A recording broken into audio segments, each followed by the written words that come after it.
กราบสบายดีพ่อแม่พี่น้องเมื่อทุกผู้ทุกคนเนาะมื้อนี้ครับพบกับช่องมาบุรีซาแนลคือเก่ามื้อนี้กันงานบุญหวยเปลี่ยนเนาะวงดนตรีละน้อยมีชัยเฮากับพร้อมเสพแล้วมื้อนี้นะเดี๋ยวบาบุรีสิพาทุกคนไปเลาะเบิ่งว่า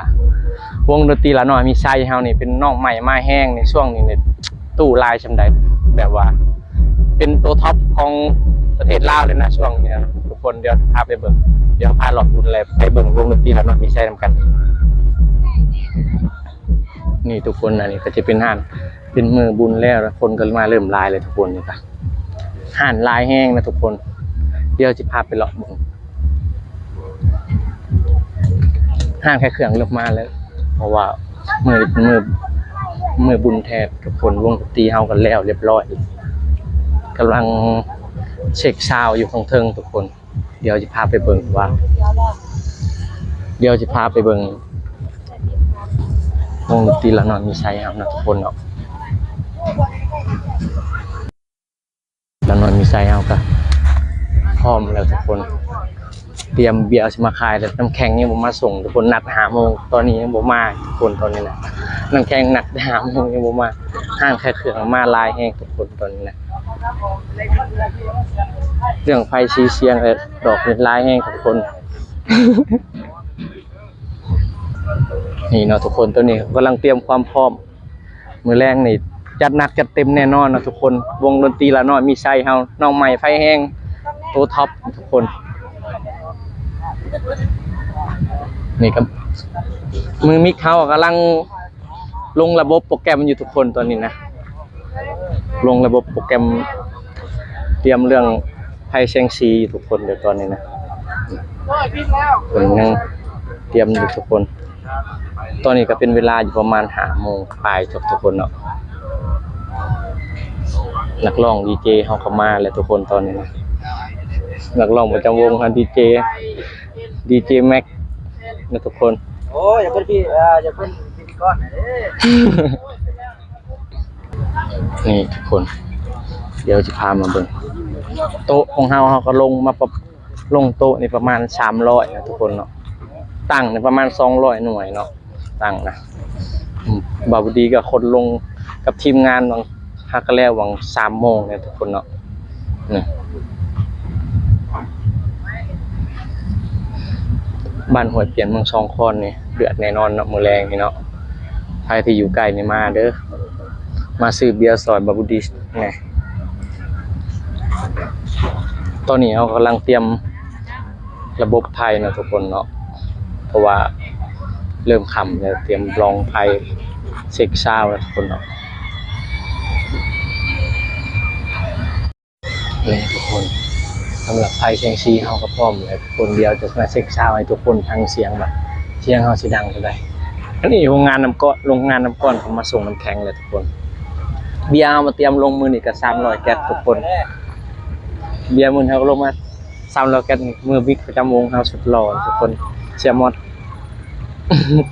ทุกคนเดี๋ยวมาศึกษาเนี่ยทุกคนมาฟังเสียงกันเลยทุกคนเด้อ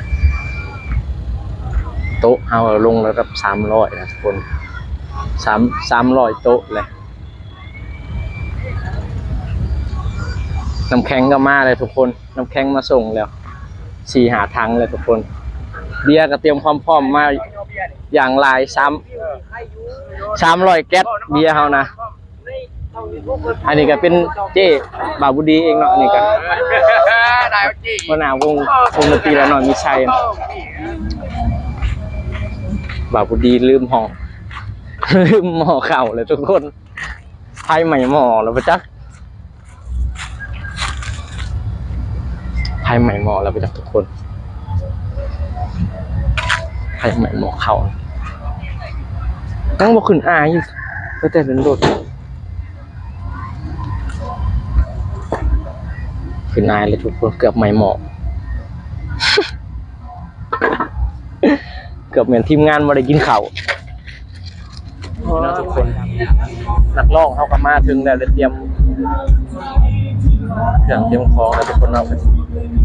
จะเช็คซาวประมาณ7 โมงนะทุกคนพอ7 โมงก็เตรียมเช็คซาวแล้วบบเสียงกลางเลย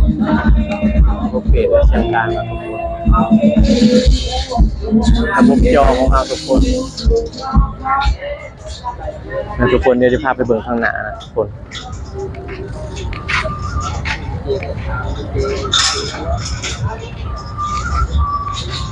นี่นะทุกคนอันนี้เชียงกลางเฮาก็14เนาะนะทุกคน14ดอกนี่เป็นชุดกลางเนาะแต่จะเชียงกลางเขาจะ6ดอกนะทุกคนเนาะอันนี้ดอกไผ่มาแห้งโดนแซงแห้งขนาดนั้นทุกคนแจ้งแห้งก็จะเช็คซาวด์เลยทุกคนเนาะประมาณ6 โมงแล้วเริ่มมืดแล้วตอนนี้มืดทุกคนเดี๋ยวจะพามาเบิ่งนักร้องประจำวงของเฮานะทุกคนนะสบายดี สบายดีมาเด้อมือแรงเด้อหวยเปลี่ยนเด้อ ให้น้ำสื่อนะแม่สื่ออะไรก็ อันนี้เด้อ นักร้องประจำวงละน้อยเฮานะสุดสวยนะทุกค แต่ น ว่าตอนนี้น้ำสดแห้ง เสียงดีแฮงสบายดีดีเจพลอยมือแรงเจอได้นะทุกคนนะดีเจพลอยเฮามาจากเวียงจันทร์พวกได้ทุกคน มาฮอตแล้วมาหา